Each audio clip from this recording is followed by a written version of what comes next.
Move back home, and in the last 24 hours were the deadliest in India's COVID-19 outbreak so far. Almost 5,000 new cases were reported, taking India's overall tally to over 90,000. The death toll is also showing a steady rise. 120 COVID-19 related deaths were reported in the last 24 hours. Before we analyze India's trajectory over the last couple of months, let's show you some important figures. More than 34,000 people have recovered from this illness. So India's recovery rate stands at around 37%. The mortality rate of COVID-19 in India is just over 3%. The global average is almost twice as much. On the 1st of March, India had just 3 COVID-19 cases. All were students evacuated from Wuhan. In the entire month of March, 1,831 cases of COVID-19 were reported. In April, the virus spread exponentially. 33,531 cases were reported in April. The trend is continuing in May as well. More than 55,000 cases have been reported in the last 17 days of May.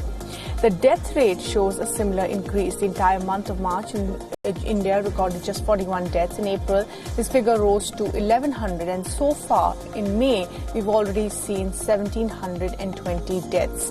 And there are obviously more than almost 2 weeks still left in this month. If the current trend holds, India will cross 1 lakh cases later this week.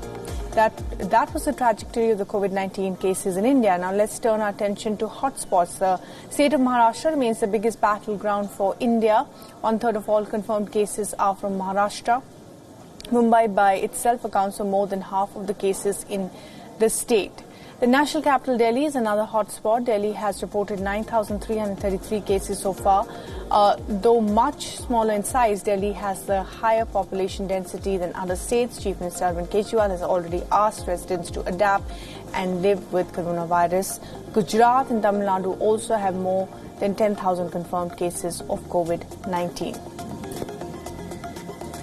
And WION's principal diplomatic correspondent Siddhant Sibal is now joining us live for the very latest on the figures in India. And Siddhant, just yesterday the government came out with a fresh set of guidelines, and even before those guidelines came in, some of those states worst affected have already extended the lockdown and have made little changes to what was already put in place.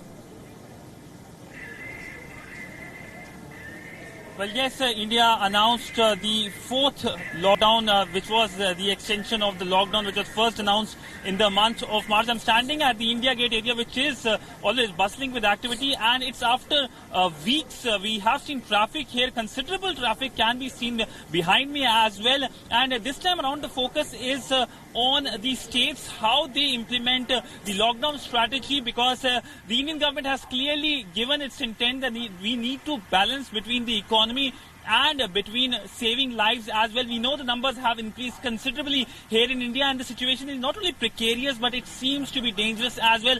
There is an increase of 10,000 in the last 48 hours, which is now heading towards a lakh mark. It, of course, is expected to cross the entire numbers above the lakh mark. And also we know that while there has been an increase of 5,000 in the last 24 hours, we also know that there are recoveries of 2,000 in last 24 hours. So there is this positive glimmer of hope as well. But by and large, when it comes to lockdown 4, there is a certain relaxation when it comes to the flights, when it comes to medical emergencies. Also, interestingly, the Indian government has allowed stadiums to be opened, but without any spectators. Also, we know the Indian government is focusing on the Arogya Setu app to get more information so that people are aware about the various COVID crises across the country. So these are the measures which have been put in place in the 4th lockdown, which also focuses on a curfew which begins at 7 p.m, ends at 7 a.m, but only essential services allowed in